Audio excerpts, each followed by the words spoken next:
Hello, everybody. What's going on? It's Bill Burr and Joe DeRosa, and believe it or not, this is a brand new episode of the Uninformed Show. Yeah. That's Joe DeRosa. We haven't... John, when was the last time we worked? Was it the last time the Eagles got together and made one of their awful records that the baby boom generation was waiting for some reason? Dude, I think... Jesus, dude, was it the summertime? Like August? It was definitely '09. That was a long time ago, dude. I like that old school. I can't even whistle. That's how old school whistling is. Our whole generation can't even do it. Yeah, dude. I think the last time we did one of these was when were we in Texas together? We did one there. Did we do one there? That in was Houston. Oh, you know what's funny, dude? September. That was that was in September, and that was the last time you and I have boozed together because we've both been going on the wagon. Mm-hmm. Off and on. I'm just trying to match what you're doing before I go down, as you say, the whiskey trail again. You did 70 days. I got by Friday. It's is today Tuesday? Today's Tuesday. Yeah, Tuesday. So on Friday, that's 70. So what do you got there? 70 minus 3, 67 days.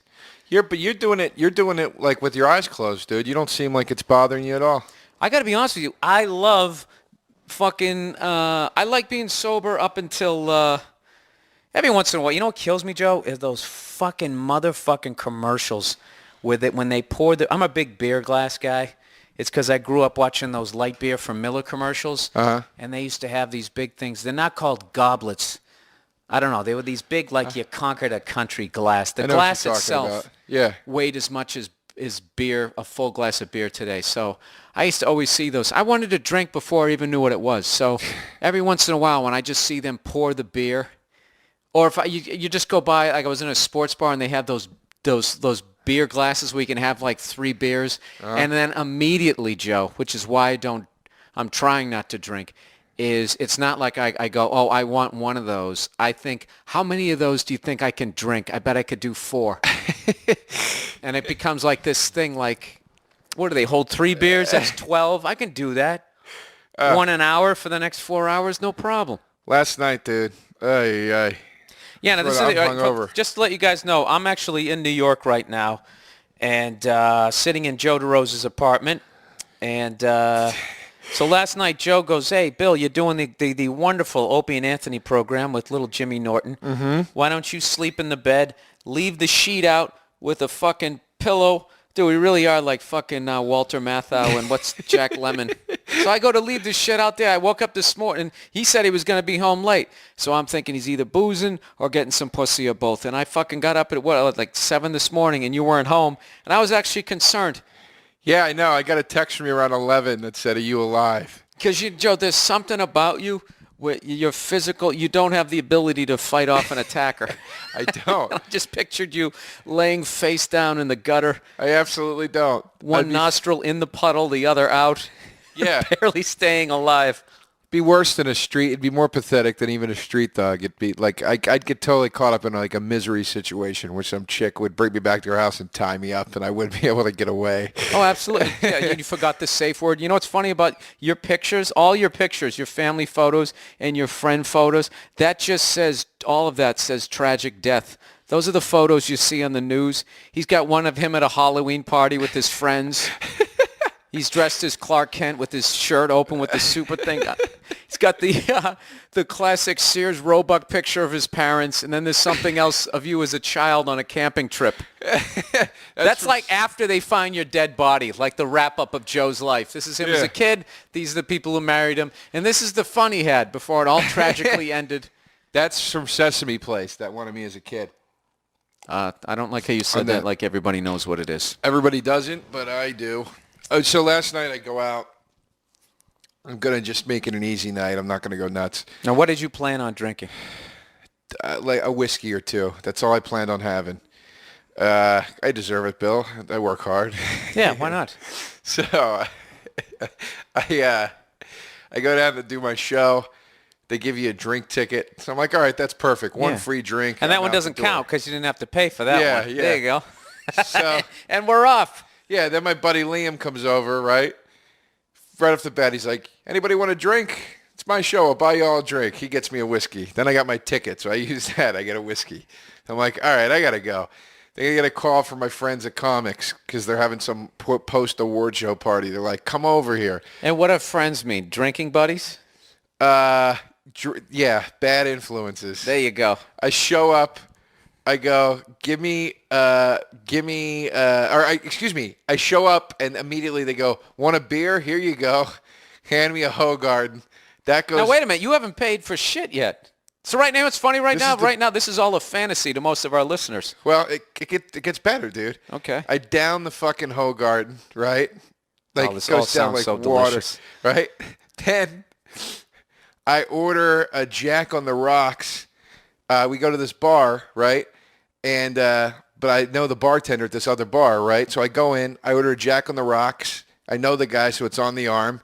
He pours me, dude, almost a pint glass of whiskey with ice in it.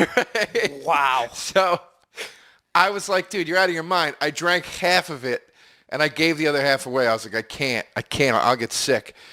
So then we go Wait a minute, Joe. First of all, how old are the people that you drink with that you use expressions like it was on the arm? No, I was being funny. Oh. Okay, I was going to say, Yeah. you just threw that out there like, I felt like I was Jackie Gleason It's doing on a the talk arm. show. So then It's we on go, the arm, see? Then we go to Art Bar down on 8th and whatever, right? And I'm not drinking anymore. I'm like, all right, that's enough. I've had enough to drink. I'm bombed. I've had enough. 3 o'clock rolls around. My buddy John goes, who wants a White Russian? I was like, you know what? I do. I would love a White Russian. Yeah, but there's something very breakfasty like that because you got the milk in there. It reminds. It's almost like you're having cereal. It's like you're getting some cake at the diner at the end of the night, you know? So That really is. That's the Alky's like slice of pie after a movie. You get the White Russian. So I'm drinking the White Russian. Yep. It's getting good to me. My friend Tina's like, I'm going to get another round because it's last call. She gets another round of White Russians. We down that. The three of us walk out of the bar. Jesus, I'm impressed with this, man. You're still standing. We're like, where do we go now? And my friend Tina goes, well, we got beer at my house, you know, if you guys want to come to Brooklyn. So we're like, all right. So we cab out to Brooklyn, which she expensed the cab. And I drank beer at her apartment. I got through the entire night, did not pay for one drink, dude. And drank my goddamn face off. Well, there you go. I hope so maybe people learn something. Here on Uninformed, how to drink for free. Which is basically, I don't know how you got all these hookups. I guess basically all you can do is just hang out with Joe. Hang out with Joe. I, on the other hand, I've been trying to be good, dude. It's fucking, it's boring. It's so boring. It's fucking boring. You know what I'm trying to get used to? I'm trying to get comfortable with being by myself.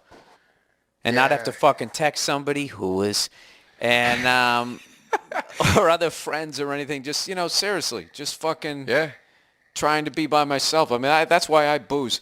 But I got to tell you something right now. I know I'm not an alcoholic. This is me getting ready. I'm telling myself the lies because I'm getting geared up, dude. I'm going to fucking London at the Leicester Theatre, and then I'm doing Ireland, Dublin.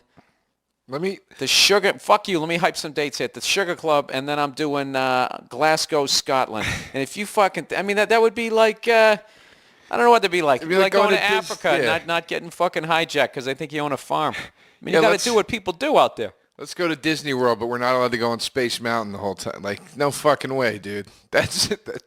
Whiskey is the Space Mountain of Ireland. No, dude, I can't even tell you how much I stuck with this. I told you I could have done a shot with fucking Tommy Lee. This fucking famous comic got me in some shit. You ever have the famous comic drag you into their world for a minute, and you're standing there like a geek up against the wall? So they're all doing shots of Jaeger, and they hey, want to do a shot? And I was like, nah, I'm all right. And then, but that's such a geeky story anyway. So I did a shot with Tommy Lee. Dude. Really? Famous. And then what you did, as long as I was fucking in the same room as him, that was cool. Famous comic dragging you in. Side note story. I was doing a show with Chappelle once, and we had separate, we had separate dressing rooms, and we're at this we're at Aquinas Arena. Playing like an airport hangar. Yeah, in Boston. There's like 7,000 people. Killer fucking show. I'm backstage in my dressing room, and tour manager comes in the room. He's like, hey, man, come down to Dave's room and hang out. And I'm like, all right. So I walk in, and fucking Black Eyed Peas are sitting there. Dave's like, hey, Joe, DeRosa, the Black Eyed Peas, man. Like, hey, guys. Like, hey, you were funny. Thanks. All right. What's going on? When's your new album coming out? You feel fucking stupid? Yeah. Anyway, so you're going to, let me predict how your off the wagon will go. How the trajectory of this will go. Because this is what happens to me every time I take a break. I do the same thing. I go, you come back with a vengeance. Well, I always go, you know what? I've learned how to, all the things you're saying, I've learned how to be with myself without drinking. I've learned to not have to have it in my life. I don't need it, Joe. Yeah. I don't need it. Put it in its own place. If I have it, I'll have it the way I have a Coke with a pizza. Yeah. That lasts for 3 days. Oh, it tastes so good, Joe. And then it's just, dude, my first couple days back, I was like, I don't like whiskey anymore. I don't like the taste of it. By like the 4th day, I was like, oh, there it is. Oh. There we go. We got it back. No, that's when I decided to shut it down. Was the first time I had a glass of whiskey in the middle of the day, by the way, 4 o'clock, and I justified it because I'm out in L.A., so it's like 7 back here, so that's not bad, right? Nah. And I drank it, and, for those of you who've never had a shot of whiskey, which I don't think that's a lot of our listeners, but for maybe the 3 of you, the first time you taste it, it basically tastes like you're drinking out of a dirty ashtray. It's horrific. Your face gets all twisted up. It's disgusting. And somewhere I went from that to having that like a shot, like 1 ice cube in it, totally experienced drinker, right? And I took a huge gulp, and I just went, Immediately felt relaxed. I felt the world was better, but I think I need something. My thing is, dude, I don't want to get that fucking booze head. You get that big Alec Baldwin, John Travolta, that Pizza Hut head. Mm-hmm. How guys put on weight. We put it on our head. Just don't drink beer, dude. And if you drink beer, drink light beer. It's beer that does that. I realize that, but I fucking love it, man. Listen to me. I'm getting like thirsty talking about this shit. It's funny. My mouth could not be more dry because of the amount that I drank last night. All right, let's talk. Can I break out my little jingle here, Joe? I'm actually in town here because I actually came up with an ad campaign that I'm pitching to one of the 4 professional sports, and for some reason I feel like I can't say what it is, which sport it is. Like for some reason they'll hear this and be like, we were going to accept your pitch, but since you talked about it before you came in here, those fucking corporate rules. Got a little ahead of yourself. Yeah, a little ahead of myself. But dude, I've actually, I'm starting to get into that shit. I want to come up with some stuff that'll get me some money that doesn't involve me flying to Madison, fucking Wisconsin. Nothing against the people in Madison. Oh, I got a lot against those fuckers. Really? Oh my God. Why? I don't like how all the women out there look like fullbacks. They have big cheese-eating thighs. Those are some dairy, drinking, and eating motherfuckers out there. They look down on us, Joe. That red Do they state. really? Oh, you're one of the Reds. Yeah, they're a red state. Yeah, you are. What are you talking about? I'm saying Reds. I'm saying commie. No, I'm not a Republican, though. You're not? No. I thought you were, Joe. I thought everything you had was leaning that way. Isn't that how everybody is now? I definitely lean more right than left, but I would, I don't believe in any of it. I'm starting to lean a little right, Joe. I gotta be honest with you. Yeah. Yeah, it's, I agree with their philosophies. Some of it do. No, but dude, those guys are fucking maniacs. I don't agree with like microchipping people and all that shit, because that's also part of the conservative thing. We're just keeping an eye on you to protect you from them. Yeah, well, who's protecting me from you, you fucking psychos? You know what I just remembered, dude? What? I just remembered in my drunken state last night going on a rant about how it's us versus them. And I literally was going, it's not about Republicans versus Democrats. It's not about scientists versus the church. True. That's true, it's though. Us versus them. That's why the Clintons and the Bush clan are in cahoots. They don't care about parties. That's 100% true, dude. I know, but it was drunken rambling. As liberal as fucking Clinton is, allegedly, dude, he's the guy who helped these fucking bankers. I have some big fucking thing that I barely read on the internet, but he passed that thing through, Joe. Did you? Did you hear about that book that came out? No, fuck that. Let's get right back to that shit. I saw a comedian on television, a black comic, right? And he went on there, and they were talking about health care. and they were talking about how there was a group of people trying not to get that whole healthcare thing to go through. And rather than seize the moment to bring us all together, he does the Def Jam 2.0 going, well, I think a lot of white people are basically satisfied with the way shit is in the country right now. And it's just like, really? Even with like healthcare, it's like just because that top 1% that's fucking people over is white, they're fucking everybody. Like, who doesn't have that story? Like, if you actually are lucky enough to have health insurance in this country, it's basically, I think everybody has the kind of health insurance that I have, which is basically we cover everything but what ails you. And if you somehow sneak under that loophole, if it becomes too much money, then we'll just fucking drop you. And then you don't have any insurance, and then you have this bullshit pre-existing condition. They're not fucking regulated either. Everybody's getting fucked over by that. So rather than that, he makes it. He does the classic like white people's milk tastes better than ours. Yeah. And it's just like, I'm not saying that there's not a lot of class shit going on, but that's the one where you want to bring people together and be like, no, these guys are fucking us over. We're all getting fucked right now. Yeah. Let's all focus. And then he does that, and immediately as a white dude, I get upset, and then I fucking resent him. And then the whole thing, just for what? So some cheap fucking simple laugh? Yeah, no, I know what you mean. Oh, I don't think you do, Joe. I'm heated right now. You don't even realize it. Look at me. I'm walking around. What am I walking around for, Joe? You know why? Because I'm feeling passion right now.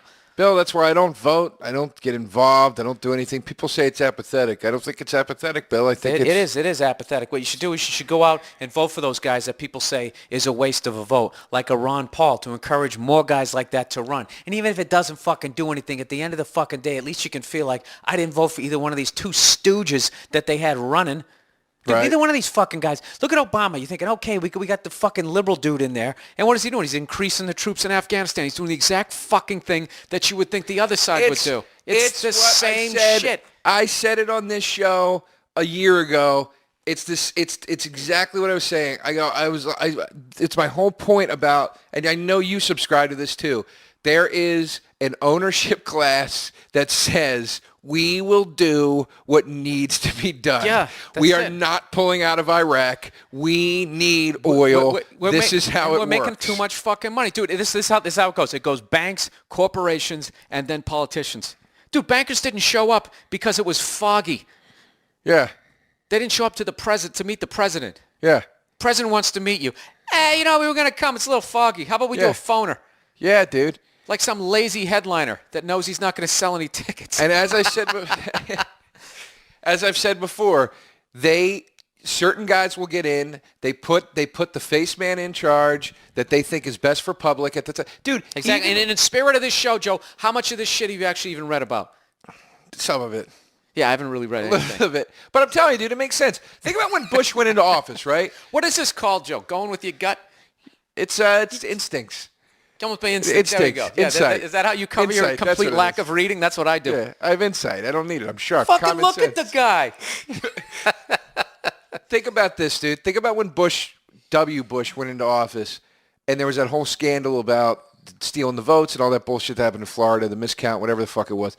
That fucking guy still went into office. And when 9/11 happened, everybody said the same thing. We got the right man in there. We got a cowboy in the White House. That's who we need. And then his shit dropped off after that.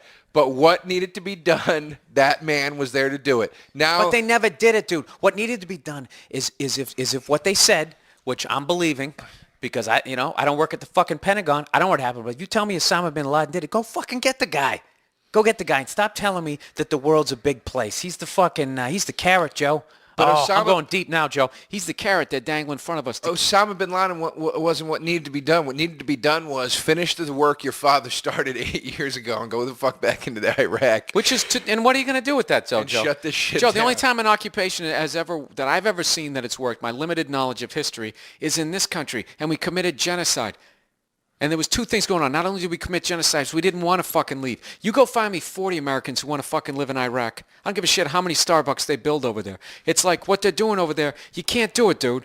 You can't. These guys have been fighting forever. The only way, if you really wanted to end the problem, you got to let those fuckers work it out for themselves, or you got to annihilate everybody. And personally, I don't think annihilating everybody, that's ridiculous. There's babies, there's children, there's people like you and me over there who don't read, Joe, who are out of shape. Help me here. I'm just saying. Yeah, man, you can't. There's some regular guy sitting in Iraq right now with a little regular mixer Joe and a regular Bill and a couple of mics, just talking shit. Just talking shit. Exactly. Dude, everybody was so pissed off about Bush. They needed to put Obama in the White House because that would cool the jets. But nothing has changed. Yeah, that's what they did. No, they needed to cool the liberals. But look, there's a black, and he's a black guy. There you go. It's exactly. And he's done the exact same thing. He hasn't been tough on bankers. He hasn't fucking done anything. I'll tell you what, Joe, I don't fault the fucking guy. You know why? Because if you go against those guys, you got a fucking limo ride with the fucking convertible down. You're going to Dallas. I'm telling you. That was the message. Point. That was the message. That's my point. Fuck you. That was my point. I said it first. They put a guy like Kennedy in because they're like, this is what the people need to see. Kennedy play ball, and Kennedy's like, nah, I'm not going to play ball. Oh, you're not? We set up this nice Kennedy made the mistake of thinking that being the president meant you were at the top of the heap. Yeah. And he got in bed with all those fuckers, spooned with them, and they were like, all right, we get you in, you're going to help us out. And then he fucking turned around. Dude, he turned around. He made the FBI look stupid. Bobby Kennedy did. Because at the FBI, the line that they were holding is that the mafia didn't exist. And there was some big meeting or some shit, and whatever. Robert Kennedy went around him. Yeah. And he fucking made J. Edgar Hoover, that fucking cross-dressing psycho, look bad. So they pissed off the fucking FBI. They didn't give him their war down in fucking Cuba. And what else did Kevin Costner say in that movie? You're listening to Uninformed with Bill Burr and Joe DeRosa. If you've never listened to this show before, we basically, we go with the guts on this show. There's no reading. So if you're actually taking this show seriously and screaming at your windshield right now, we got you. We got you. That you actually sat here and took this shit seriously. I want you to look in your rearview mirror right now and see the beads of angry sweat on your forehead that we created. That's what we want to do, right, Joe? Because we're a couple of miserable people. You deserve to be angry, you motherfucker, you. You motherfucker. You deserve to be angry. Your fucking vehicle. Wallow in it. Can I continue with my commercial? Can I sing my jingle that I came up with? Oh, shit, yeah, I forgot. There's a mediocre diner that we frequent a lot of the times, and I came up with this song for it. And Joe seems to think it's catchy, and even though I can't sing, I'm still going to sing a few guys. I like it. We care. Bill, I like it quite a bit. Okay. I wish you would do it for us. Here we go. I'm going to do it right now. All right.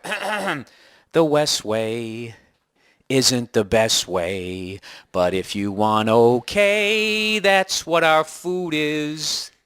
The West Way, put on a vest, hey, and get a sundae after some coleslaw. Here's the big finish. The West Way, it isn't our fault. Dude, how fucked up would that be if they actually had the balls to run that? Bad singing. You got to end it with one of those barbershop harmonies. It isn't our fault. We really mean it. No, no, because not D'Angelo's. Domino's is the only one that I ever saw that actually admitted that their product sucked, but it was only after they acted like they improved it. But if the Westway just acted like their fucking diner sucks, it's not like it sucks. It's okay. Their food is okay, but it's so much shit that, like, dude, when you just like make chicken only taste okay. First of all, when you go to a diner, you either go there to get dessert or breakfast. I stand firm by that. People go there and get like a casserole, or you get lasagna. Yeah, it's everything. It's just fine. That's what everybody's. How's your food? It's fine. It's all right. It's fine. It's all right. Yeah. Yeah, when you fuck up toast, like how do you make toast taste bad? I mean, it's they're toast. The West Way isn't the best way. But some days, Bill, you know what I like to do when the weather's nice on a Sunday afternoon is they have a lovely flea market down there where I've purchased some of the items you see in this apartment, and. I like to walk down 9th Avenue, and I'll stop at the Westway. I'll get some French toast and bacon, and then I'll proceed on to the flea market. It's a very nice day to have by myself. It'd be a lot nicer if I had a love in my life. But, hey, beggars can't be fuckers. Hey, Joe, be careful what you wish for. Joe, take it easy, will you? I'm just saying, Joe. Just saying, Joe, it ain't all fucking love and roses, okay? It ain't all love and roses. It ain't all love and roses. Sometimes I don't know. Dude, Rose with there's Roses. already nobody listening to this. Let's fucking not start singing and drive away the final 3 people listening to this shit. My friend Jim, he's a singer. He sings over at that Stardust Diner over there. Of course he does. And Can we he name always- any more shit in this neighborhood so people can start stalking? Yeah. He always makes up Sinatra songs, and he called me one day, and he goes, I got a new Sinatra song I made up. And he goes, I met my baby in Goodlucksville on the corner of Happy and Grand. You know something about those songs, Joe? I don't know why people can't keep writing those songs because they're fucking awesome. They always make you feel like $1,000,000. Yeah. Why won't they make those songs anymore? Everything's got to be so fucking real. I got it. Life is depressing. Just lie to me for 3 minutes. They're so simple and happy. Did you hear that Jerky Boys call where he's talking about Sinatra? And he goes, No. Remember Frank? Frank was singing that song that he used to sing about paella or some Mexican dish that he liked so much. Because there's so many Sinatra songs where he's like, go down to Brazil. They got a lot of coffee down there. And the whole fucking song's about coffee. They got an awful lot of coffee in Brazil. But nothing gives me a zip like my baby. You can keep your coffee because she's got the sacred twat. Somehow they never said twat, and I was really amazed at their ability. And I think the last period of music that really blew me away with their ability to say simple, timeless things about relationships between human beings. Wow, that's the most. I really sound intelligent here. Was the Beatles. Right. Some of the Beatles songs, like on Rubber Soul and Revolver, they're like a fucking 2-minute song. They're perfect songs, and what they sing about, it's just like, half the time you listen to songs, it's like, Jesus Christ, I went through that a month ago. Right. I think that they were very, surprisingly aware of how to be happy. Despite the fact that they I don't know, maybe they were miserable with the fame, but I don't. Joe, help me here. Help me here. I made a big fucking point. I'm about to jump in, Bill. It's unraveled. I'm about to take this from you. All right. Grab the reins, Joe. No, well, and you ride that train down the street into her cunt. They used to have. It's like that's God, dude. Those simple songs were the best. That's simple. Because that shit's gone, dude. Just that simple beauty is gone. Everything is, it's cliche to say at this point, but everything is give it to me now, impatient, I need it immediately, get the fuck out of my way. But this thing, Joe, everything is fleeting. It's very sad. Why? It's not like the world was better when those songs were going on. There was segregation, there was polio, there was a world war going on. It's like how during that time, dude, you understand? World war is going on. All those people... The amount of people who died on the beaches of Normandy alone, I believe, is more than have died in Iraq. And the reason why I believe this, Joe, is because I've never looked up those stats. Okay? But what I'm saying is, but they're still singing these songs, he's the boogie boy company. It's like, really? These guys, how do you fucking go into war, shoot somebody in the face, and then that's what you put on? Mammy, how I love you, how I love... how does that speak to you? Well, dude, how about, maybe because the ant can't lift a rubber tree plant. It's ridiculous. I mean, you know what? Grown-ups listen to that. I would have listened to that shit as comedy. But if they had the iPod, I guess they didn't have the iPod back. You know what? Maybe that's what it was. It's because listening to music back then was such a special event. It meant something.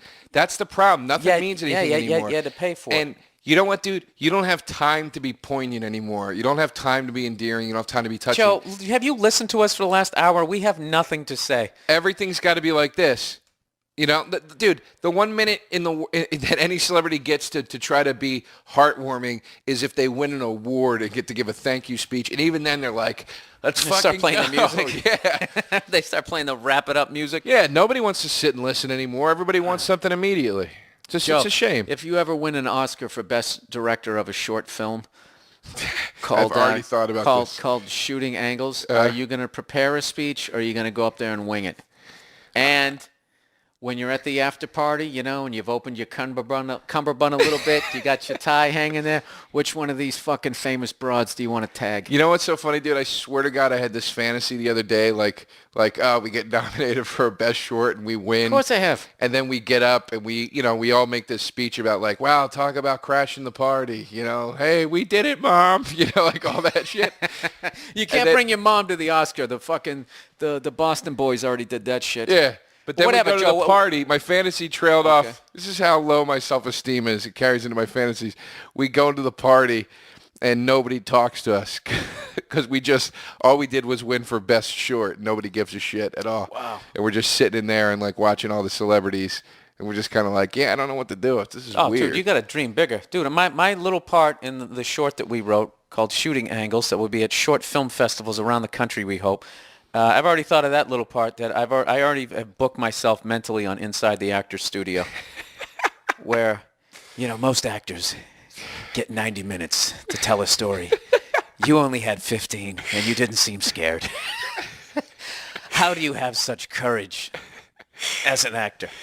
I've already. What's your? Let's improv this. Okay. I'll be James Lipton. You be Bill Burr. Okay. Well, I already asked the question. All right. So you just answer that one, then I'll ask the next one. Well, you know, it's just something you don't really think about it, James. You just kind of go in there and you do it, and you just literally focus on the other person. Whoever's talking to me. See, now it's going to unravel because I can't talk intelligently about acting. Who is the person more important to focus on? Your counterpart or Bill Burr? Oh, I mean, what is that? Was that like a trick question? I just looked out to the crowd to get the laugh from the actors. Joe, you suck at interviewing. Go ahead. You got to give me better fucking questions. That was a great question. You know what? I'm going to fucking interview you and show you the questions. Let's go. I have a quote here from Al Pacino who says that I passed the baton to Joe DeRosa.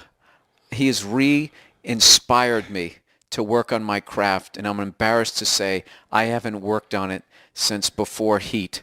And when I saw his emotional moments at the end of his short film, I haven't been that inspired since I first held the original Godfather script. Joe, how did it make you feel when you read that in every major news publication in this country?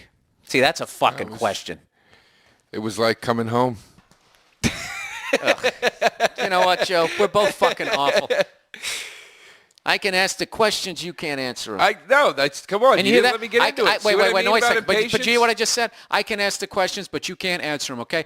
Right now, that's going to cause us to have a little bit of a fight. Back in the day, you're like, you know what? That's a duet. We'll get some ditzy dame in here.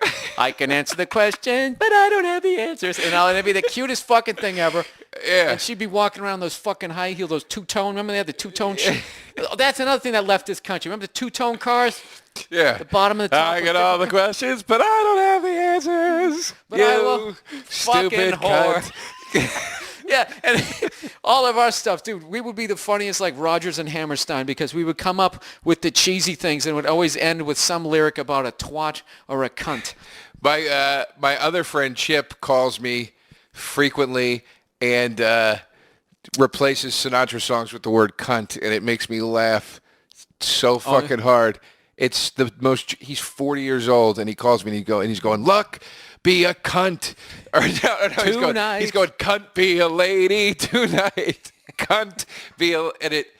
So you know what's funny? Pleasures, Before Bill. we did this thing, I was closing the windows to the apartment, and you were wondering why. Do you know people can hear this walking by in the hallway? You know they can. Fuck them. Fuck them, Joe. We're renegades. We're doing a fucking... These neighbors, I get along great with all of them. They like me. That lady over there likes me because she used to shoot things for Discovery Channel, and she used to shoot things for Real Sex on HBO, she told me. The fellas over here, big fans of mine. Lady that just had the baby, we're very close. I don't know the so other you ones. can yell cunt. Dude, I'm just, I'm trying to keep the memo came out in the building about yelling cunt. Yeah, I love when those memos come out and you don't know that they're talking about you. We would appreciate it if everyone would stop singing the word cunt when they're listening to Frank Sinatra. Yeah, we find it insulting, especially to Frank. Hey, Joe, what's the latest movie you saw? I don't care because I want to talk right now. You know, one of those guys asks you questions so they can talk. Yeah, I'm that guy. But I'm You're not looking letting at you take it. You're looking at it. I'm not letting you take it. The last movie I saw that I hadn't seen yet. You know what? I just rewatched. The last movie I saw that I hadn't seen yet. I just rewatched. Let me talk about this. I just rewatched Semi-Pro with Will Ferrell, and I didn't like it when I saw it in the theater. I watched it with my 14-year-old cousin, and it's amazing how the genius of something can be unveiled when you watch it with who it's meant for. Oh yeah. And I was like, this is the funniest fucking movie I've ever seen in my life. I'm jealous of teenagers, the fact who are teenagers right now. You know, that stepbrother wasn't around when I was a teenager. That would have been it. I would have owned that on Laserdisc. I would have made my parents buy a Laserdisc player, and I would have gone out. I'm going to put my balls on your drum set. Do you know, like, as funny as that was to me at an immature 41, do you know how fucking funny that is at 14? Dude, when I was 18 years old, I saw Kingpin, and I was just like, this is the fucking holy grail. That was the greatest thing I'd ever seen in my life. Dude, when Woody Harrelson is puking and then looks at the girl, the old lady, and she does something else, and he just, blah. I mean, it just, this kid's comic timing of when he pukes into that toilet. Those are the moments, Joe. Those are our moments. Other than James, back in the day, James Cagney dancing down the stairs singing Yankee Doodle. I'm a Yankee Doodle Dan. Deep. You know, this is what we have. When Woody Harrelson puked in the toilet after fucking that 80-year-old landlord. How about that part in Blades of Glory where Will Ferrell has to perform in the ice capades because he's been banned from ice skating? And he's drunk, skating around in that dinosaur costume or whatever it was, and he's vomiting inside the fucking mask. I know, and it's just, I don't know. And everybody's done everything you can with the fucking mask up, but it's still fun. That one I actually went to go see because I was trying to learn how to write a movie. And I was like, okay, this is such a fucking basic idea. It doesn't get any easier than this. So I went there, and I was, killing a day on the road. I thought it was going to be, whatever, I'll check this movie out.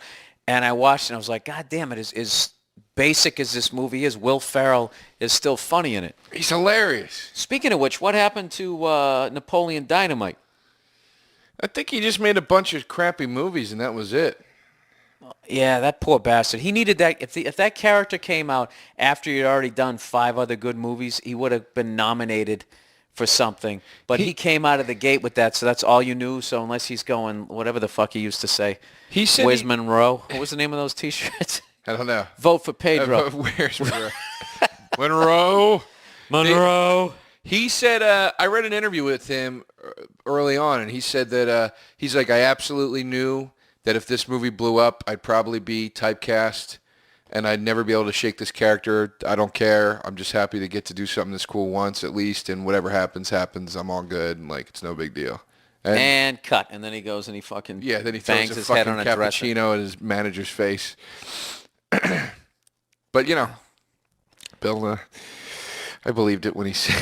Did you believe it? Well, Joe. When he said it, we just did a weird. I'm still waiting to do my one great. Well, I was actually, because I went away when you said that. I was just like, well, what would I sell my soul right now to do that one great thing that everyone would remember, or what, am I still willing to roll the dice that I'm going to beat Tom Hanks and win 3 Best Actor awards in a row, become the first person to do that, the Terry Bradshaw of Oscar winners. He's the first guy to win 3 Super Bowls and then 4. And he gets no respect, Joe, much like yourself. Talk about getting no respect, Joe. No respect. What was it like, Joe? What was it like to get no respect as a child, get into this business, and you felt like you were going to be loved and it was going to fill that void, and to find that not only was the disrespect just as great, it was now exposed under the spotlight? That's when I learned that I'd rather be feared than loved. That's the greatest lesson this business will teach you. Fear is what propels you through this business. Love does not. Joe, I don't know why you're so down on yourself. You're fucking, like, you're doing, like, unbelievable shit compared to what I was doing. You already I don't fucking know, shot, dude. you I'm directed just- a movie. If I have to talk you off the ledge one more goddamn time, No, I'm not you're on the ledge really right now. becoming an emotional drag on me right now. I sat down here, Joe. I want to do a fun show for the 3 truckers and the couple divorcees who listen to this show. Yeah. And here you are, making me fucking cheer you up about your fabulous no, career. I'm not down. I swear All to right? God, I'm not I down. don't like how you stole Shovel Crow's jeans. What do you think about that? You really should be barefoot right now playing an acoustic guitar. Yeah, with a beer bottle. you know, with a beer and a little Ah, sash. she's one of the guys. Oh, she's just one of the guys, huh? She is one of the guys. She's just one of the guys. She was hot when she first came out. I didn't She's like when still she hot. got all womanly. I didn't like it. I hot. liked when she was wearing the flannels and she looked like she'd fucking queef just to be funny. Ugh. Wow, you just ruined her for me. Yeah. Oh, good. She's all yours. That was real selfish. No, I still think she's hot. I still think she's hot, and I'm old enough, Joe, that I remember when one of my fantasies, as far as winning an award, the girl I was going to bang was Sandra Bullock. And now she got a little work done, and dude, how come everybody? How did she win that? I'm sorry. No offense to Sandra Bullock. I was saying on Opie and You're Anthony up today. against fucking Meryl Streep and the chick from Precious. I mean, give me a break here. That's one of those my cousin Vinny years. Yeah. But my cousin Vinny here, they didn't have any. There wasn't any comp. Well, this is the thing, though. You know what that movie basically was? I was joking on Opie and Anthony that movie that she did. Just from watching the trailer, it was basically Frankenstein with a happy ending.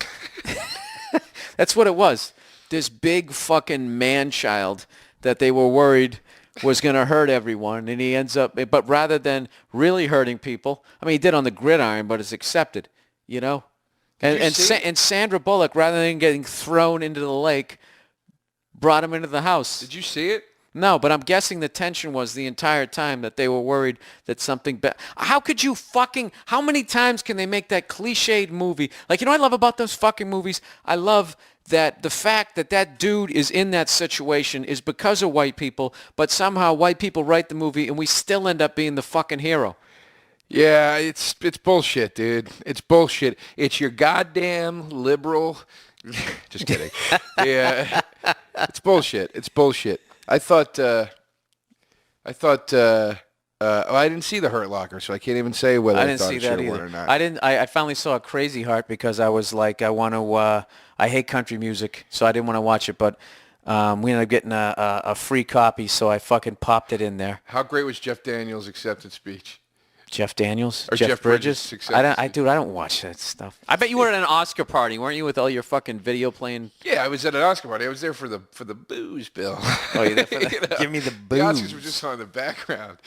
What was it? Didn't he say acting is groovy? Hilarious, dude. I kept going to the kitchen and being like, hey, let's do a shot of vodka, huh? And everybody's like, no, come on, man. No, it's Sunday night. And I was like, all right, well, let's do this one by myself. 20 minutes later, hey, guys, a shot of vodka. Jaeger. Dude, you know what? You're like Emerald Lagasse yelling at a crowd that doesn't give a fuck. You know what he's just saying? I'm going to put some sugar. Everybody goes nuts. Yeah. I yelled, bam. Yeah. His speech was great, dude, because he's so much like the fucking dude character in The Big Lebowski that he played, which was awesome because that's one of my favorite movies ever. He seems like he's never given a fuck. It's like he gives a fuck about the work, but he doesn't give a fuck. Dude, he got a standing ovation when he won, and the place was just going nuts because you could just see, like, he's one of those dudes, obviously, that everybody just loves. Like, when has he been Jeff bad? Bridges, man, when has he been bad? Never. He's been in bad movies, but he's never been bad. And that's what was so cool about his acceptance speech is because you were like, you could tell like, oh, on a personal level, this guy's the fucking man, dude. Married to the same woman for 33 years. Oh, he loves her to death too. You can tell. I'm so jealous. Yeah, and he's just like, and he just kept laughing. He was like, all right, man. I want to thank my parents for getting me into such a groovy profession. Was he drinking a White Russian? He might as well have been. Like he should have been, dude. And he just kept looking at it and laughing and shit. And he just was like, but it wasn't like staged. You were just like, this dude's just in his own thing, you know? You know what I did like? At first I was upset because it was one of my first TV crushes other than Kate Jackson on The Rookies, the original Demi Moore voiced woman. Was Farrah Fawcett, how they left her out of Dead People You Used to Want to Be or Jerked Off To portion of the show. They didn't put her in the Oscar reel? No, they didn't, but I liked it. I liked that they didn't. I liked that they left her out. They left out Ed McMahon, and there was somebody else that they left out, and it's just like, well, they she must not have been a member of the union. That's our academy. Well, I think it was because you didn't make any good fucking movies. They left out fucking B. Arthur? Yeah, but dude, she was a TV star. This is a night about movie stars. She was in History of the World Part 1. Oh, she was? Yeah, for 20 seconds. Yeah, no, man. Yeah, so I kind of like that they actually, but what fucked them up is they put Michael Jackson in there. What was he in? Well, he said a couple things in the theater. That last thing, that This Is It, was a documentary. That was in the theater. Documentary makes you. It's a movie. Yeah, but he's not acting. He's being himself. Yeah, but dude, there's an Oscar for best So documentary. he makes one fucking movie and he gets in there. Farrah Fawcett. Dude, he was in The Wiz. Farrah Fawcett was in one of those Cannonball runs where she stood up and they blew her dress up. I'm shocked that she wasn't in it. Dude, that was Lonnie Anderson. Michael Jackson was in The Wiz. No, Farrah Fawcett's in Cannonball Run Part 1. She's the girl in it. I have it over there. Oh, she is? Yeah, she's the girl that Who fuck's his name? Burt Reynolds. wants Who'd to know. who'd you rather bang? Farrah or Lonnie Anderson? There's a threesome for you, Joe. That's a good one. Back in the day when they're still feathering back their hair. Probably Farrah Fawcett. Lonnie Anderson never really did it for me, to be honest with you. Lonnie Anderson's titties on WKRP in Cincinnati was just those tight sweaters that they put her in. And what's funny was Bailey was hot too on that show, but they just had her right up front like the Asian guy on Star Trek. She was just fucking sitting right there. Dude, she was just unbelievable. Unfucking believable. That was like when you think of going to Hollywood and banging some fucking star. She was it. She had a doppelganger, too. Remember the chick that played the wife in The Toy? What's a doppelganger? Is that some sort of sexual Like somebody position? that like is posing as you or looks just like you? A doppelganger? Yeah, you never heard that word? Seriously. I've heard of an impersonator. No, it's like when somebody will go, you must have a doppelganger, man. Like, I saw this guy out here that looks just like you. Joe, how old are the people you drink with? It's on the arm, doppelganger. But no, if you say 23 skidoo. What's that mean? 23 skidoo was like a fucking expression from back in the day. And according to the double-decker bus tours here in New York, oh, Jesus, here we go, right on fucking 23rd Street. That double-decker bus tour. There would be a gust of wind. And it would blow the girls' skirts up, and they'd grab them, and then they would run away. And they said 23 skidoo. So these fucking pervert guys, hey, you want a paper there, mister? They'd stand down there, wait for their fucking dresses. You know how strong the wind had to be blown to get a dress that was down by your ankles? They were excited just to see calves back then. Goddamn jet engine fan. Wait, do you remember the chick I'm talking about, though? The chick that was the wife in The Toy? Remember The Toy with Jackie Gleason and Richard Pryor? Yeah, I was always disappointed with Richard Pryor's movies. You know what sucks? I always thought The Toy was funny, and then I found out that he was really ashamed of it and thought it was really racist. And I was like, man, am I insensitive? Did I like miss something? Well, they fucking bought a black guy to entertain a rich white kid, and they called him a toy. Yeah, well, but they say, though, they're like, you can't buy a guy. Oh, is that how they got out of it within 5 seconds? I don't know, dude. How do we make this racist movie? We need a hook. We'll address it. You can't buy a guy, but then they do. That is, but then they do, and he is black, and it is for rich white people. I just heard Keith Robinson's yelling at me after he heard me say that when this podcast posts. Because, stupid, do you really need to fucking ask why it's wrong? Yeah, I'm done with you. We should call stupid Keith. Put him right on your speakerphone. You know what's funny about Keith? Keith is so lazy, you can see it in his eye that his hit show, there's a part of him that wants it to go off the air so he can go back to the comfort of being a dirtbag in the middle of New Jersey. Jesus Christ. I got to work again. I got in this business because I didn't want to work. I like Jersey, goddammit. He's turning into a little drunk out there, too. Keith, no, he isn't. Finished. I'm joking. He's not doing that shit. He's actually doing the right thing out there. Is he? Good. I don't want to start some fucking rumor about him. Good. First of all, I wish he would go off the rails. It'd make me nice and happy. But even if he does, he drinks like a fucking woman. He drinks like a white woman in her 30s. That's why I want to see him go off the rails. I want to see him like one of those housewives they have on the fucking Martha Stewart show going, I didn't know I had a problem. He drinks red wine like he wants to have conversation. Yeah, I like this. He's the fucking Girl Drink Drunk. Remember Girl Drink Drunk from Kids in the Hall? Oh, yeah, definitely. That fucking sketch is hilarious where he's in the office closet at work and he's got the blender and he's putting the pineapples and the umbrellas and shit into it. That's Keith. That's fucking Keith. He's a piece of garbage. He is. Keith, You know what's funny? We get. don't even feel this right now. We're just wondering what the fuck we're going to talk about next. We're literally checking the time on the recorder as we're doing filler, trashing our good friend Keith Robinson. He deserves it. He absolutely deserves every word of it. Come on. What's the matter? I'm sick of him. Tired of him. You're mad because you're not on the professional opener tour? Yes, exactly. I'm pissed off. You're not a card-carrying member? And I'm pissed off that my good buddy Keith has done nothing to get me on his fabulous new show to put a couple bucks in his buddy Joe's pocket. By the way, it's called the Wanda Sykes Show? Yeah. Wanda Sykes Show. Everybody check it out and see our good friend Keith Robinson. Our good friend Keith Robinson on the Wanda Sykes Show. On the Wanda Sykes Show. Yes, not the Keith Robinson Show, the Wanda Sykes Show. Yeah. Keith is on the Wanda. Do you think he cares? Keith doesn't want that pressure. It's his dream gig. Keith, come out here and hang out and say mean stuff. We'll give you some free clothes. God damn it, I'll do it. I don't like L.A., but I'll fucking do it. I came out. You're killing me. I got 2 apartments. God damn it, I can't rent them. You know, I just realized most people probably don't even know who the fuck we're talking about, so we're boring the shit out of them by doing an impression of our friend. We have talked about Keith every single podcast. He's been on the show. We love Keith. It's out of love. Yeah. It's on the arm. It's very easy to love a guy that fails the way he does. You know? That's what kills a lot of male relationship is that competitive thing. You don't have to be competitive with Keith. No matter how good he's doing, you know eventually he's going to be face down on a plate of wings. It's easy. Drinking his little glass of wine. Yeah, a little glass of fucking Chardonnay. Does he even drink real wine like a Merlot or something? Of course he doesn't. Or does he drink, what's he drink? Do you think he's remotely cultured? Some sort of pomegranate fucking spritzer? Yeah, you cocksucker. Keith, you never even had a set of You know the funniest part is Keith looks like a wino. If you had to, if you said what's he's a hobo. Wino, he looks like a hobo. He's got hobo head. Yeah, like if he said that, you know what I used to do before I got into comedy? I was a hobo. I would believe it. Yeah. I can just picture him riding the rails out there. Walking around in one of those brown trench coats with a paper bag.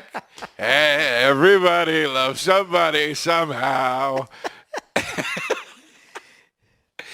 Keith, you're a fucking hobo, and I'm coming out there.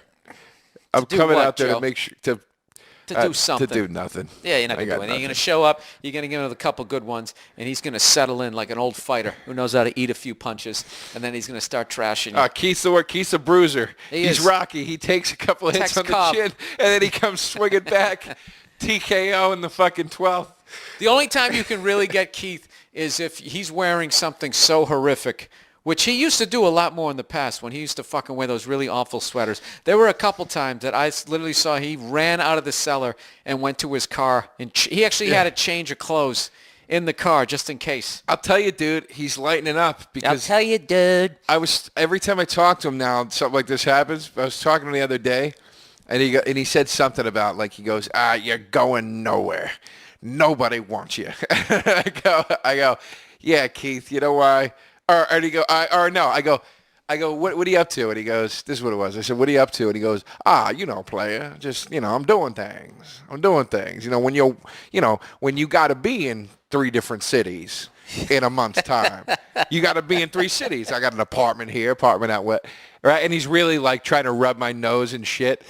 And I go, yeah, but you know what, Keith? Here's the thing. Not one person in any one of those cities wants you there.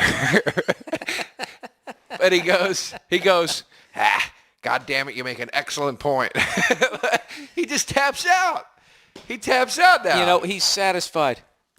I think happy. All Keith ever wanted. He's happy. He's got regular money. He's working with someone he's really fond of. He's happy. You know what? I think there's a sweetness in Keith's eye that I've never seen before. You know what? I'll bet you $100 he dresses like Santa Claus this year. Comes down to the cellar and just starts handing out iPods. Yeah, he'll show up at that Toys for Tots drive at Caroline's. His awful fucking granny glasses all misted up. He's got Mrs. Claus glasses already. He really does. He's already wearing Santa glasses. Put that fucking suit on. It's perfect. The only person who made it later than life than Keith Robinson was that Where's the Beef lady from fucking those Wendy's commercials. It's Keith, Where's the Beef lady, and Rodney Dangerfield. That's his crew. That's what he is. He's the black Rodney Dangerfield. Anyways, let's get off this fucking subject. Hey, did you hear Europe elected a president? No, what? Yeah, somebody sent me an email, and I glanced at it for 3 seconds, so now I'm putting it out there as fact. They elected a president for all of Europe. They didn't. It was sort of appointed. They've been appointed a president. And in England, there's discussions to make it mandatory that you have to microchip your dogs. I don't understand how are they justifying the microchipping the dog? Because there's too many strays or some shit? Because they actually have control of their handguns over there, so not a lot of people have them. And even if you have, they say, even if you have like a knife or something like that, you can get like a long prison sentence or something like that. So a lot of these thugs, what they're doing is that they're bringing like dogs around to intimidate someone that they want to rob. So they want to microchip all these fucking. It's bullshit, dude. It's just another way of just sliding people into that whole thought of like, well, you love your dog, right? Nothing bad has happened to your dog. Yeah. Dude, they're going to do it, man. It's going to be fucking awesome. They're going to microchip all of us, and we're going to, I'm telling you, they're going to lead us off to fucking slaughter as they gradually replace us with robots. All right. Hey, I'm game, dude. Yeah, go to TED.com. They map it all out, Joe. And this is the thing. You know what's funny is they're sitting there and they got all these fucking rich cunts in the upper 1%. They got all these fucking scientists in their back pocket, Joe. You know what the rich cunts are like? They're like the networks that we pitch shows to. You know, where you walk in there with your idea and you create the whole fucking thing, and then they own it, and then they, pay you for 4 years. You can go fuck yourself, and like 50 years later, they're still making money off your Andy Griffith show. Right. Same shit. They do that with scientists, and the scientists invent shit, and they got to sign something that they own everything that they fucking invent. So all this crap that you see, these medical breakthroughs, those aren't for us. Those are for them. Yeah. Those are for them. And the robots are going to replace you and I and all the other regular people. And these guys at the end of it, they fucking grew a colon for somebody. They took like a tissue culture. That's awesome. So yeah, that is awesome, right? Right. So they don't they didn't have to have a colostomy bag or anything. They're able to do shit like that right now. They couldn't do that fucking 2 years ago. They can do that now. I'm telling you, dude, and by 5 years, you could basically do a body-off restoration of somebody. Other than the bones, that's the only thing they need to work on. But, and once the brain's going to be obviously difficult. I don't know how you replace that. But, dude, they're working on shit where you could essentially live for fucking ever. They're going down that road. And I'm going to tell you right now, Joe, it's not for us. The only reason why we exist right now is because they need us. They need us to go out there and fucking work and pay taxes so they can keep this shit going, so that they can figure out how to fucking live forever. That's my thought. You like that? Yeah, I do, Bill. I liked it the first 20 times you said it to me in did I? our conversation. Really? Sorry, dude. I was drunk for a lot of years. I forget. I'm breaking your balls. Why couldn't you pretend like that was the first time for our listeners? I'm breaking your fucking balls. They're like when we break your balls. You're getting fresh over here. Dude, aren't you a little excited, though, for there to be like a robot war, like in the Matrix? That's kind of exciting to me. If it goes that route, I'll take that. I mean, you don't have a choice, dude. You don't have a choice. All these people trying to organize people, it ain't going to fucking happen. Because you know what, dude? At the end of the fucking day, they own all the goddamn media. They can say whatever they want about you and your group. And they got the weaponry where they can fucking wipe you out and keep your hideout still standing. They got all of it, Joe. Joe, they were working on a ray gun that you point at protesters. They already now, Joe, they have free speech zones. Can you believe that they get away with saying that? It's America. The whole fucking place is supposed to be free speech. But they have free speech zones where you can protest. They have them way away from the politicians. And they're coming up with this ray gun. Please tell me about this. They got this ray gun, right? Because if you... Is this going to be hilarious? Well, this is what they learned at, like, with Kent State, is you fucking go and you actually kill people, and then Neil Young writes a song about it. Next thing you know, you got to pull the plug on your cash cow in Vietnam. So they came up with they go, what if we didn't kill him? What if we came up with a ray gun? Is it going to burn him? No. It's just going to make them have the unbelievable urge to shit their pants. Oh, my God, that's awesome. So they're gonna. That is fucking awesome, dude. Yeah.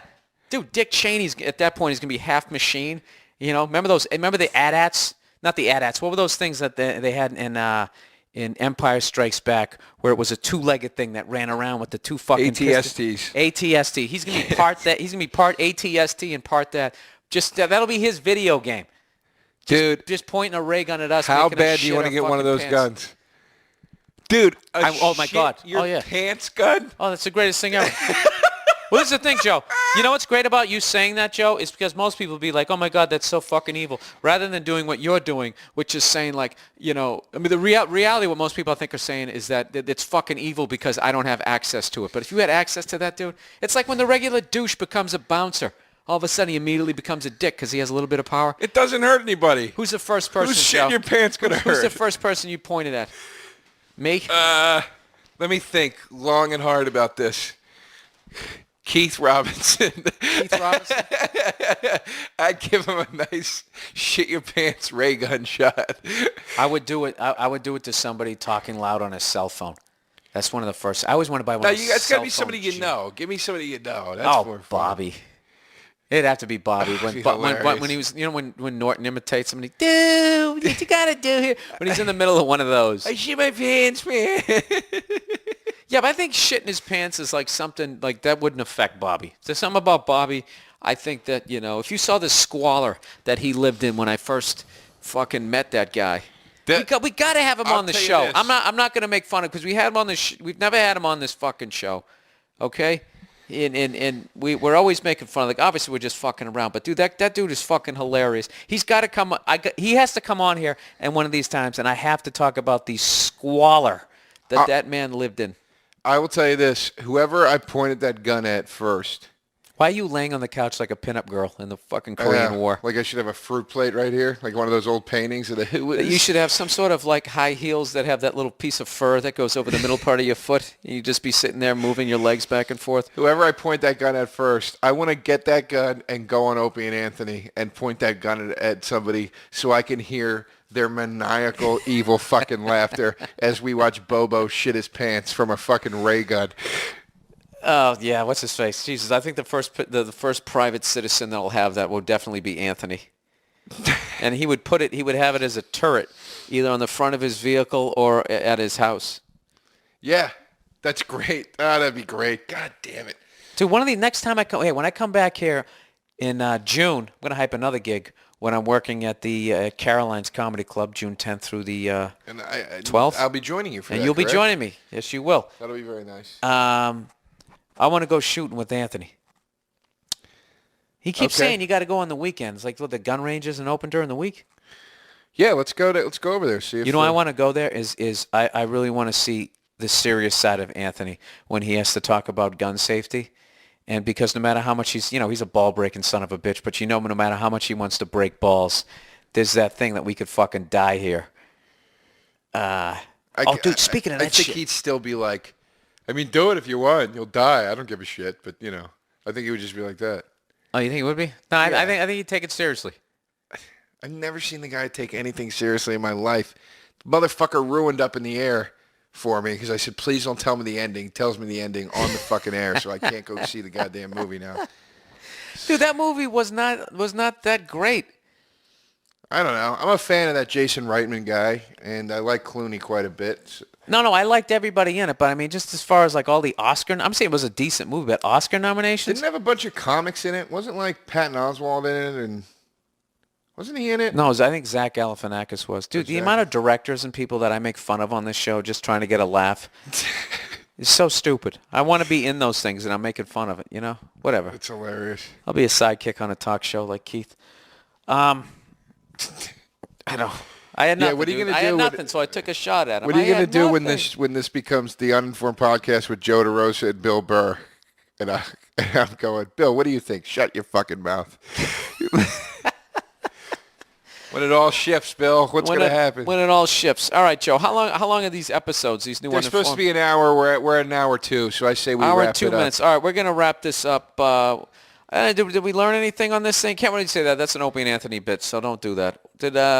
I had a great time. Did we reach our goal on this show? Do you think we gave some people a couple of laughs? Yeah, I had a great some time. Songs. It was a lot of fun, Bill. I enjoyed myself with you. Thank you very much. All right, Joe. What do you got coming up? My Comedy Central album will be released in the spring. It's called The Depression Auction. Please buy it. It'll be available on iTunes and all major download sites. The drinking water has poison in it, so stay out of the well. I changed the title because I had to cut that. I cut that bit off the album, so I renamed the album. And this album, that album title, is so much more apropos. The Depression Auction, because it really is just a guy airing his grievances for 45 minutes. Who is this? All right, and I'm going to have to take this phone call. So that's what I'm plugging. Go buy the album, and I'm check my Facebook page for current dates and come see me. Thanks. Okay, so that's it. This is Bill Burr, Joe DeRosa, signing off here on the Uninformed Show. That's it. Yep. Have a wonderful day.